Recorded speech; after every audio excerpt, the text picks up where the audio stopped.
you need a treatment. Both the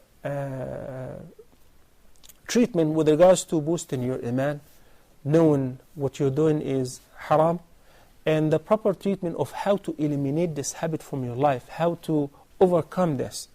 I mentioned before to the boys, to the brothers who asked about this repeatedly, and I said, one advice is, do not stay alone. Do not live alone. Do not travel alone. Do not spend plenty of time alone by yourself. Because the Prophet ﷺ said, لا يسافرن أحدكم وحده ولا ينامن أو يبيتن وحده. When you are alone, you are an easy hunt for a shaitan. Like the stray sheep is an easy hunt for the wolf. Number two, a person only tends to do that when the iman level decreases. So as long as you keep the iman level up, it's very hard for the shaitan to convince you. So every time the shaitan comes to you to whisper to you, to make you think and reflect upon an image that you have seen or a porn site that you've been browsing or وَإِمَّا يَنْزَغَنَّكَ مِنَ الشَّيْطَانِ نَزْغٌ فَاسْتَعِذْ بِاللَّهِ. Right away seek refuge with Allah subhanahu wa ta'ala. Recite Quran. Get up and make wudu. Make wudu, the shaitan will flee. It would be best if you can offer 2 rak'ahs. Then open the Quran and recite as much Quran as you can. Or make istighfar.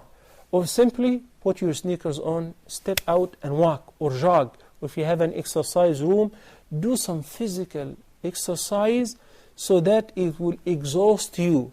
Most of those who are indulged into this are not into physical exercise. They're easy hunt also. So the treatment of the problem has 2 parallel ways. It's not only by giving the advices and increasing your iman. And no, there's a lot in your life which is not occupied.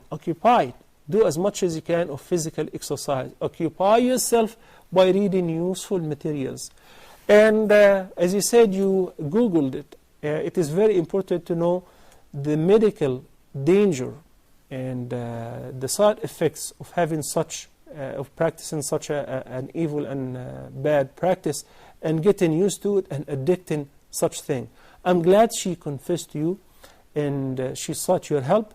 Every once in a while when you find a useful material, an audio or video or written material, print it, copy it and give it to her. We need to work on increasing the level of iman. Stay together as much as you can. Do not stay by yourself. If you know that whenever you are by yourself, the shaitan whispers to you, so defeat the shaitan by always keeping yourself in a good company. Maintain the regular prayer on time and pray nawafil as much as you can. And the best advice before the end of the program, frequent fasting. I know that in London you get to fast like for over 20 hours because the Maghrib time is very late and the Fajr is very early. May Allah help you guys just return, and I found it very difficult, but may Allah give you help.